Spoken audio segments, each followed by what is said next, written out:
நம்மளுக்கு எவ்வளவு வருமானம் வந்தாலும் பத்தாது சார். ஏதாவது ஒரு விதத்தில இன்னும் கொஞ்சம் வருமானம் வராதா, இன்னும் கொஞ்சம் வருமானம் வராதாங்கிற கண்டிஷன்லேயே தான் இருப்போம். அப்போ இந்த விஆர்எஸ் குடுக்கிறத பத்தி யோசிக்கவே மாட்டோம் வயசாகுற வரைக்கும். ஆனா, எப்ப விஆர்எஸ் குடுக்கலாம் அப்படிங்கிறத ஜாதகத்தில ஐடென்டிஃபை பண்ணலாமான்னா, தாராளமா பண்ணலாம். இதுக்கெல்லாம் தான் சார் ஜாதகம். சரி. இத எப்படி கண்டுபிடிக்கிறதுனா, இப்ப இங்க ஜாதகம் டிஸ்ப்ளே ஆயிருக்கு பாருங்க.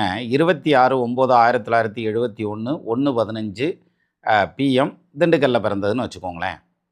இவருக்கு இப்ப வயசு வந்து பார்த்தீங்கன்னா, 53 முடிஞ்சு 54 வயசு ஓடிட்டுருக்கு. அதுவுமே முடிய போகுது. அட் பிரசன்ட் இவருக்கு போயிட்டுருக்கிறது செவ்வாய் திசை போயிட்டுருக்குது. எப்ப இருந்து? ஆல்மோஸ்ட் 51 வயசு சில்லறையில ஆரம்பிச்சது. 59 வயசு வரைக்கும் செவ்வாய் தசை. இப்ப செவ்வாய் தசையில ஒரு 2, 3 வருஷம் போயிருக்கு சார். அடுத்தது இன்னும் 4 வருஷம் செவ்வாய் தசை இருக்கு. அதுக்கப்புறம் இவருக்கு வர்றது வந்து செவ்வாய் முடிஞ்சு ராகு தசை வரும். இந்த ராகு தசை ஆரம்பிக்கிறப்ப இவருடைய வயசு வந்து பார்த்தீங்கன்னா, கிட்டத்தட்ட 59.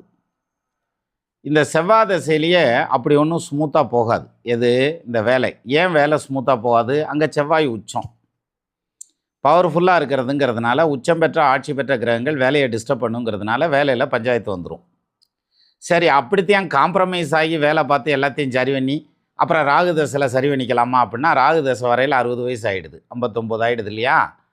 அப்போ என்ன பண்ணலாம் அப்படின்னா, இந்த செவ்வாய் தசையில காம்ப்ரமைஸ் ஆகி வேலை பார்த்து டயத்தை வேஸ்ட் பண்ண வேண்டியதில்ல. அழகா விஆர்எஸை குடுத்துட்டு, ரிட்டயர்மென்ட் லைஃபை என்ஜாய் பண்ணிட்டு, ஒரு கன்சல்டன்சி பிசினஸ் அந்த மாரி ஏதாவது ஒண்ணு செஞ்சுட்டு ரிலாக்ஸ்டா இருக்கலாம்.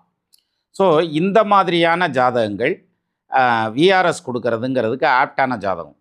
அப்போ ஒரு விஆர்எஸ் குடுக்கிறதுக்கு முன்னாடி, நம்ம வந்து ரிட்டயர்மென்ட்டுக்குள்ள போயிறலாமா, இல்ல வேணாமா அப்படிங்கிறத ஜாதகத்த வச்சு, நடப்பு திசையும், அடுத்த திசையும் அனலைஸ் பண்ணா, நிச்சயமா நமக்கு கரெக்ட்டான ரூட் கிடைச்சு போயிரும். அதுக்கு உதாரணம் தான் இந்த ஜாதகம்.